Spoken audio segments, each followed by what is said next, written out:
حدیث بیان کرتی ہے کہ شہادت حسین مشہود بن نبی تھی، حضور موجود تھے، حضور حاضر تھے، سیاستہ کی حدیث بتا رہی ہے۔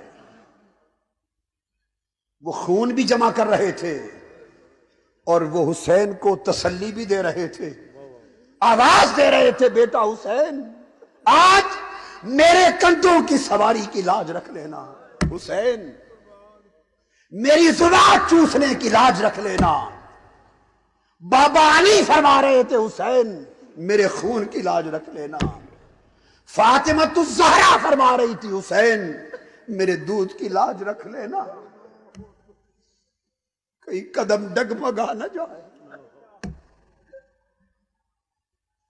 حسین خیمہ زن ہے کربلا میں، گلشن رسالت کے پھول اندر ہیں، شہزادیاں اندر ہیں، پاک بیبیاں اندر ہیں، اس فاطمہ کی بیٹیاں اندر ہیں جس کے لیے محشر کا دن نگاہیں جھکانے کا اعلان آئے گا۔ بدبخت یزیدیو، تم پہچان نہیں رہے کہ کن کی بیٹیاں ہیں۔ عاشورہ کی رات آ گئی ہے، 10 محرم سے پہلی رات ہے عاشورہ کی۔ تھکے ماندے حسین امام ابن کثیر البدایہ والنہایہ میں بیان کرتے، ٹیک لگا کے تھکا ہوا حسین تھوڑی دیر کے لیے بیٹھا، آنکھ لگ گئی۔ ابن زیاد اور یزید کے لشکروں نے اہل بیت کے خیموں پر حملے کا فیصلہ کر لیا۔ بدبخت لشکری خیمہ ہائے اہل بیت کی طرف بڑے، ایک شور ہوا۔ فاطمہ الزہرا کی شہزادی سیدہ زینب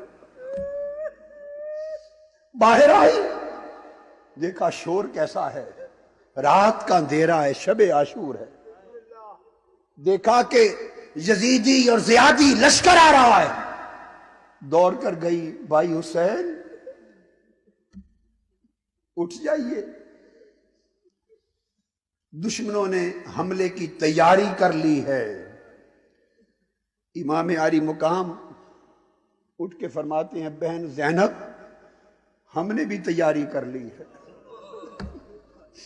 پوچھتی ہیں، بھائی حسین آپ نے کون سی تیاری کر لی؟ فرمایا، بہن زینب ابھی نانا جان آئے تھے، آقا علیہ السلام آئے تھے، ابھی خواب میں آگ لگی اور فرما رہے تھے، بیٹا حسین ہم انتظار کر رہے ہیں تیرے استقبال کا۔ ادھر بھی تیاری ہو رہی ہے، استقبال کی تیاری ہو رہی ہے۔ حسین تلوار لے کر اٹھے، لشکر پیچھے چلا گیا۔ صبح میدان جنگ لگ چکا ہے، حسین نے اپنے بابا کا عمامہ پہنا ہے، ہاتھ میں تلوار ہے بابا کی، تاجدار کائنات کی، شہزادہ حسین، مصطفیٰ کے کندھوں پہ سواری کرنے والا حسین۔ کھڑا ہے، منصوبہ بندی سوچ رہا ہے۔ گرد میں ایک گھوڑے پر سوار آ کے سامنے کھڑا ہوتا اور آ کے پوچھتا ہے، حسین کیا میری معافی ہو سکتی؟ میرے آقا حسین نے پوچھا، تو کون ہے؟ اس نے کہا، وہی ہوں جو آپ کو یہاں لے آیا اس مردار دنیا کی خاطر، وہی ہوں۔ کیا اب بھی میری معافی ہو سکتی؟ آپ نے فرمایا، نام تو بتا تو کون ہے؟ اس نے کہا، آپ کا مجرم ہوں، مجھے حر کہتے۔ فرمایا، میں نانا سے کہوں گا تو دنیا میں بھی آزاد اور آخرت میں بھی آزاد کر دیا جائے گا، نیچے آ جا۔ اس نے توبہ کر لی، فرمایا نیچے آ جا، اور نے جواب دیا حسین زندہ نیچے نہیں آؤں گا، اب لاش میری آپ کے قدموں میں آئے گی۔ اور حسین کا یہ ہور شہید ہو گیا۔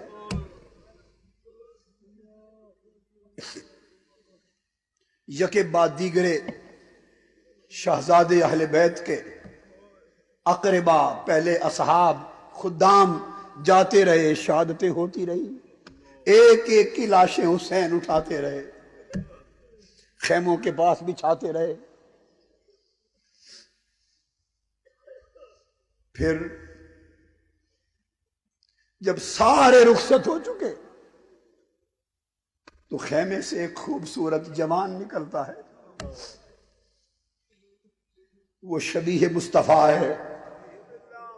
حسن آدھی شبیہ مصطفیٰ تھے، حسین بھی آدھی شبیہ مصطفیٰ تھے۔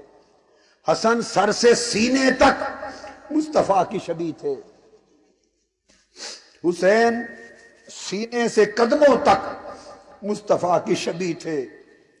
اور یہ ایک جوان نکلا ہے چاند کی طرح مکھڑا، یہ سر سے پاؤں تک مصطفیٰ کی شبیہ ہے۔ یہ کون ہے؟ یہ علی اکبر ہے۔ عرض کرتے ہیں بابا جان اب سارے شہید ہو چکے، اب دعا دے کہ مجھے رخصت کرے اور اجازت دے۔ امام حسین دعاؤں کے ساتھ علی اکبر کو رخصت کرتے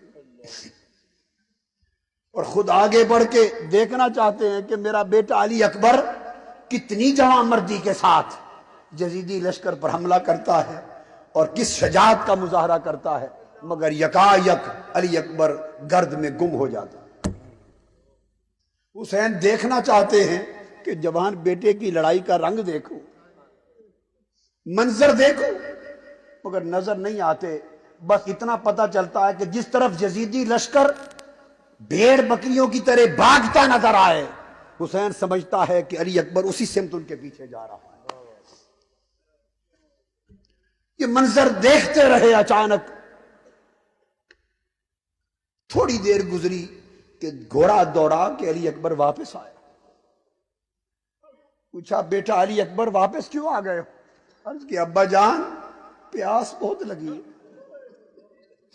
اگر تھوڑا سا پانی مل جائے تو تازہ دم ہو کر ان بدبختوں کو پھر میں جا کے سبق دکھاؤں۔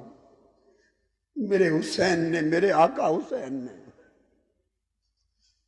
علی اکبر کو سینے سے لگا لیا، فرمایا بیٹا پانی تو نہیں ہے، منہ کھول۔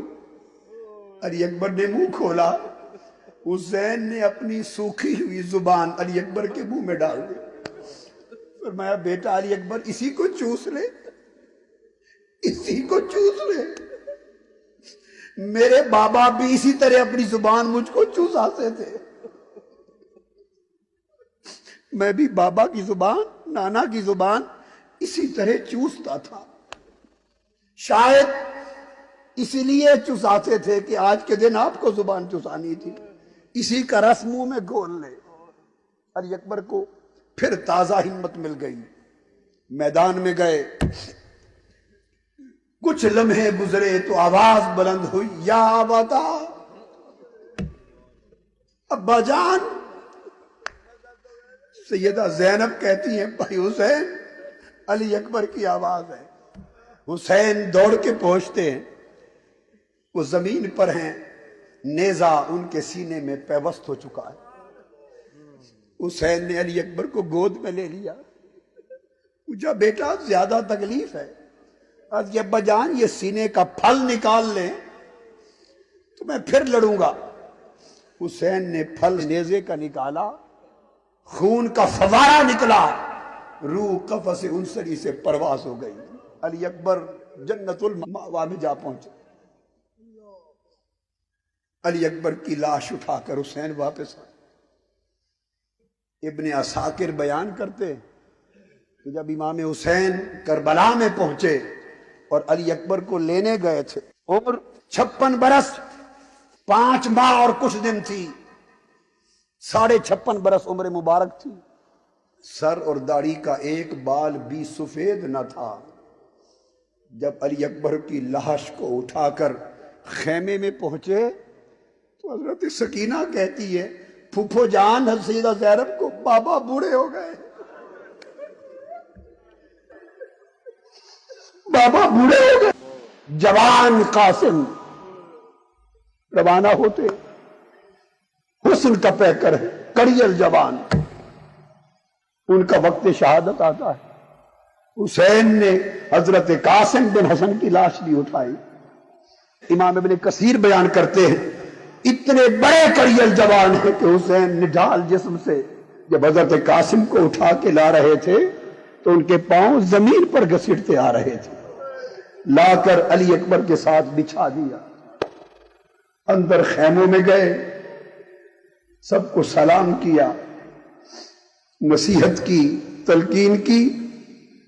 بہن سیدہ زینب کو کہا اب لٹا پوٹا قافلہ دھیان سے لے جانا اور میری کامیابی کی دعا کر دے میری بہن۔ وہ باہر آئی، حسین گھوڑے پہ سوار ہو گئے۔ اب حسین کو رکاب میں پاؤں رکھوانے والا بھی کوئی نہیں بچا تھا۔ بہن سیدہ زینب نے رکاب میں پاؤں رکھوائے، دعائیں دی۔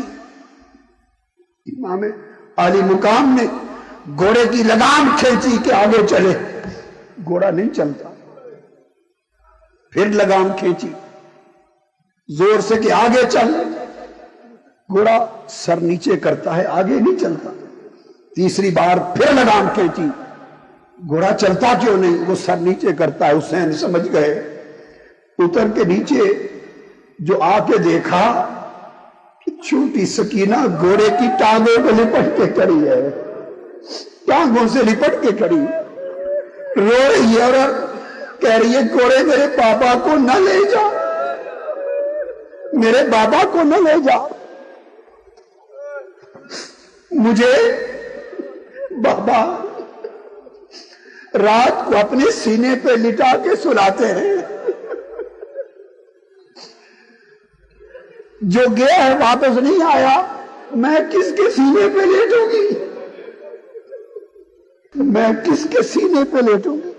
حسین نے سیدہ سکینہ کو اٹھا لیا، فرمایا بیٹا بس جتنے دن سینے پہ لیٹنے تھے وہ بیت چکے، تجھے پھوپھو کے سپورٹ کرتا ہوں۔ سیدہ زینب کی گود میں رکھا، حسین روانہ ہو گئے، اور پھر وقت شہادت آیا، آواز آئی یا ایتھا النفس المطمئنہ ارجعی الی ربک راضیۃ مرضیہ۔ اے روح حسین تو کامیاب ہو گیا، تجھ پر بندگی کو فخر ہے، تجھ پر انسانیت کو فخر ہے، تجھ پر ولایت کو فخر ہے، تجھ پر بزرگی کو فخر ہے، تجھ پر فاطمہ کو فخر ہے، علی مرتضیٰ کو فخر ہے، محمد مصطفیٰ کو فخر ہے، اور تیری بندگی پر خود خدا کو فخر ہے۔